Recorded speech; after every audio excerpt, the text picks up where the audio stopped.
So anyway, this morning itatry ko magluto ng adobo flakes garlic rice to. So unang gagawin ko, magkakat ako ng garlic. So alam naman yung lahat, wala talaga akong kahilig-hilig magluto, kaya kung mukhang weird itong ginagawa ko, sorry talaga. Pero gusto ko lang i-document kasi ang init naman dito.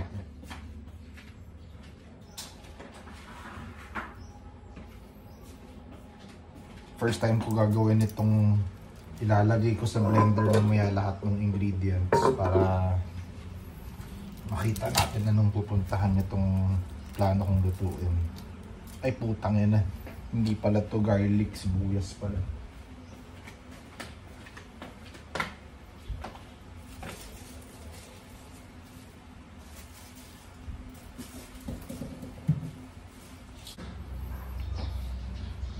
So good morning, this is Rafi Gutierrez. Alam naman nyo, wala akong kahilig-hilig magluto. But this morning, I will try to make adobo flakes garlic rice. So, yung mga dapat lutuin, basically naluto na yung adobo is already cooked. So, ang kailangan ko na lang gawin, yung garlic at saka yung adobo, ihalo doon sa pakalan para maluto siya. So, ang gagawin kong different, ilalagay ko yung garlic tsaka rice tsaka adobo dito sa blender para mas fino siya. First time ko gagawin to, so hindi ko alam anong mangyayari. So first gagawin natin itong, hindi ko alam gaano karaming sibuyas bawang kailangan ko, pero wala talaga akong tiyaga sa mga ganitong bagay. So pasensya na pag nakita nyo na nabubuisit na ako dito. And so ito yung garlic. Kanina nga muntik sibuyas yung nilagay ko, diba? Genius. So tawag dito, tingnan natin anong nangyayari dito. Yung isang part ng pagluluto na enjoy ako, yung sinisira, kinakrush ko yung mga bagay-bagay. Basta anything distraction talaga, favorite ko yan. Yung may nadudurog, na napipisa. Feel ko yung ganyan. So, pero kung ako lang ito papiliin, hindi talaga ako may magluto. Pero dahil naka-off yung kasambahay namin today at gusto ko talagang kumain ng adobo garlic rice, ako gagawa. So itong unang gagawin natin,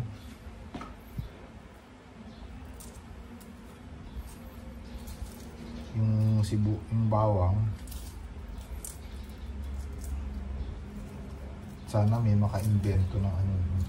I'm sure meron na yan, yung nag-aalis ng balat ng bawang o sibuyas. Alam niyo, isang thing sa akin, pag kumakain ako, di ko talaga type yung nahahassle. So kunyari doon sa mga samgyupsal, like yung mga eat all you can na Korean, kahit anong mga yan yung ikaw magluluto, hindi ko talaga type yan unless yung mga kasama ko sila yung maglalagay ng pagkain tapos kukunin ko na lang. Wala akong camera mo talaga. Kaya nga nung nasa Amerika ako nun, ako lang mag-isa na ako nakatira, hindi kayo maniwala, 2 years Monday to Friday, siguro this was 2007 to 2008 or 2009, mga ganun. Yung kinain ko lang Monday to Friday adobo for lunch tsaka dinner. Ganun ako walang tiyaga magluto. So ginagawa ko, bumibili ako ng 1 kilong baboy, 1 kilong manok doon sa grocery tapat ng apartment ko sa New Jersey, sa Jersey City. Tapos, yan, lulutuin ko na yung adobo na yun. Yun na yung kakainin ko. Tapos, lulutuin ako ng kanin. Then, for variety, yung ginagawa ko, bibilan na lang ako ng soup doon sa Chinese restaurant. Masarap kaya lagyan ng sibuyas ito. Parang, siguro okay na to. So, 3/4 ng garlic yung ginamit ko dito.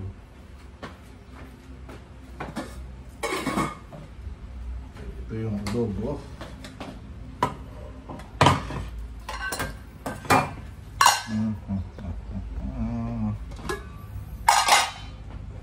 So, himayin. Nga pala, shit, kailangan ko himayin ito. Pwede lagay yung buto doon, diba? Palino. So, yung adobo, kunin natin yung ilang piraso kaya ito. Siguro, pwede. Grabe oh. Imagine nung nag-start ako nung carnivore extreme keto diet. Kumakain na kami ulit ng rice, pero very minimal. Hindi pa rin ako masyado nag-gain ng weight. Siguro, nagpa-fluctuate yung weight ko between 69 kilograms to 72. Mataas na yung 72 kilograms. So imagine nyo ha, I eat maybe 1/4 to 1/2 cup rice everyday na ulit ngayon. Pero, hindi kayo maniwala, hindi ako nag-gain ng weight.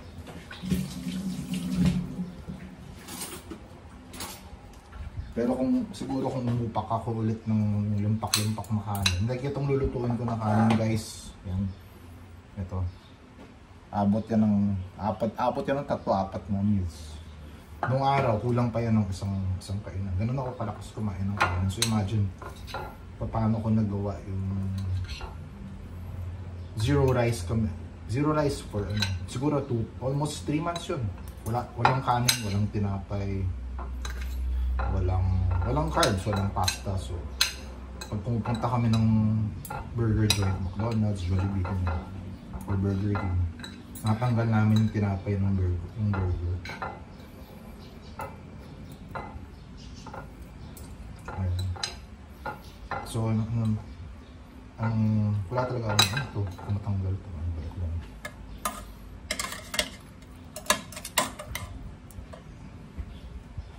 Wala ako talagang tiyaga magluto. Pero, kasi ako yung type naman, kahit ayoko gawin, pero pag yung end result, gaya na to, ang end result niya to adobo flakes rice, garlic rice, okay lang, tsatsagain ko talaga.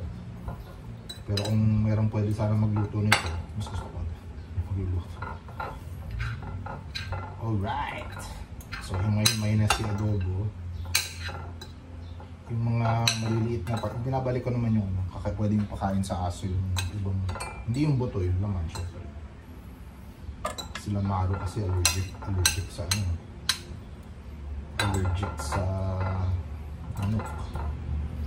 pwede kumain ng manok pero minsan ako din makapag-receive ko.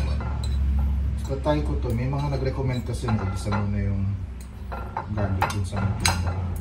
Ayoko nung maraming steps, gusto ko yung isang tirahan lang lahat. Tingnan natin ang mangyayari dito. Ako talaga favorite ko yung blender. Feeling ko magiging okay naman sana ito. So, mga recent post ko about yung parang kulang yung sibuyas, yung bahala na. So, about yung eclipse, nakakatawa lang kasi may mga nakita akong post itong mga nakaraang araw. Mag-end of the world na daw. Dahil sign nga yung eclipse ng end of the world.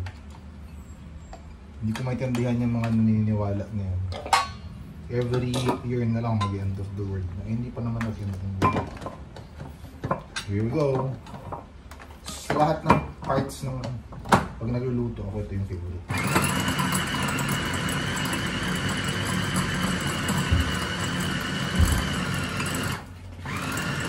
Changes yung naging ganito ng naglalaro.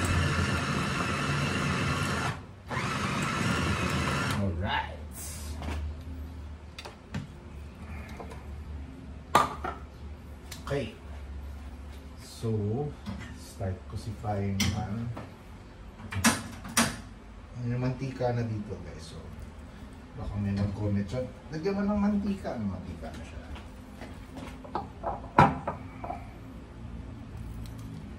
Okay. Oh, may nahanap na kaming kasambahay. So, nag-off to be. Okay. Tingnan natin. Hindi ako masyadong optimistic dito, pero well, wala akong choice eh. Walang magluluto. So, kakatawa kanina, muntik pa talaga itong sibuyas yung... Alright. Let's see what happens. So yung mga naniwala na mag-end of the world na kagabi, anong iniisip nyo ngayon? Parang wala lang.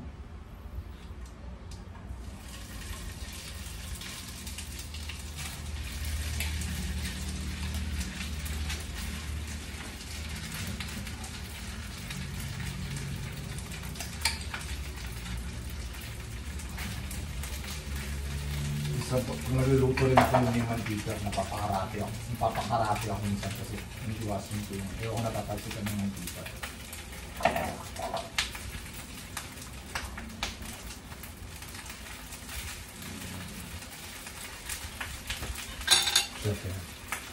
Ano pala, so malalaman nyo sa akin, nakalat ako ng tao when it comes to cooking.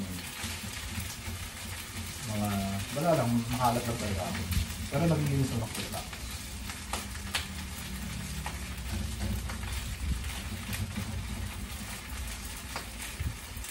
Hindi ko alam anong yung lasa nito, pero parang 3 pieces, no? 4 pieces na chicken, 2 pirasong maliit na pieces ng baboy, 3/4 na garlic,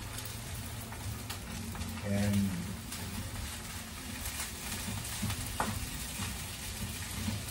isang tasang kanin.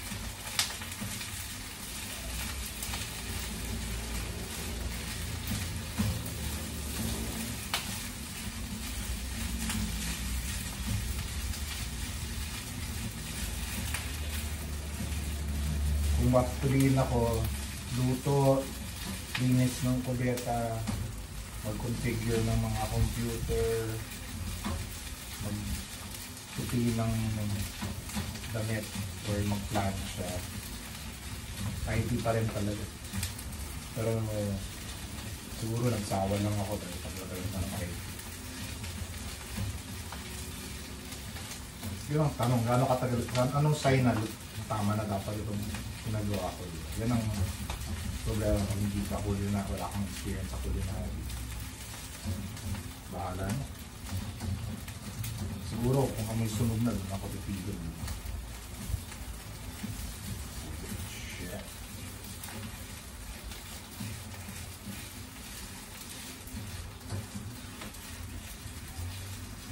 Pero kunyari yung garlic, kung hindi yan masyadong ano yun, may makita akong garlic doon sa food, pinaalis ko actually siya.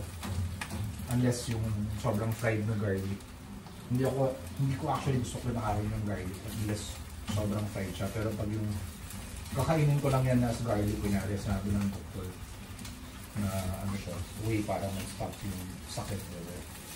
Kasi meron kaming remedy na sinusunod sa bahay, family namin. Nirecommend ko ng isang doctor namin dati. Pag masama yung ubo mo sa pulmo mo, kuha ka ng isang buong clove ng garlic, diba?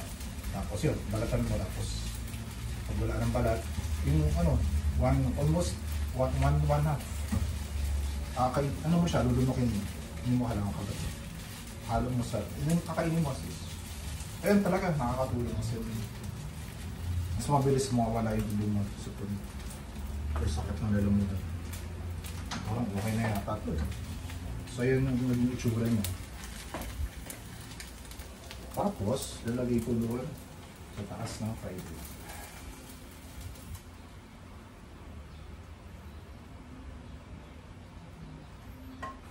Alright.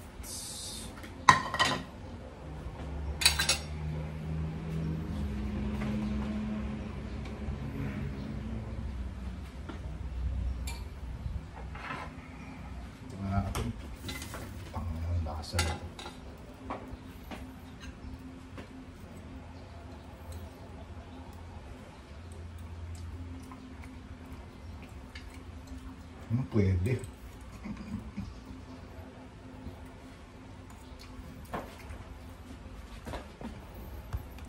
So ito na yung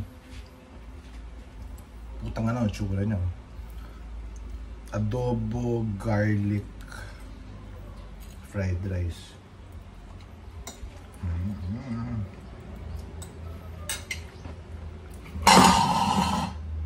Dagdagan ko na lang ng sauce. Yan.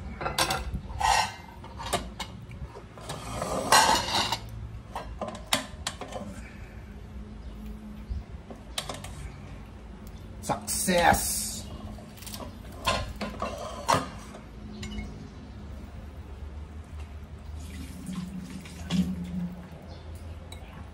So ayan po yung aking luto this morning.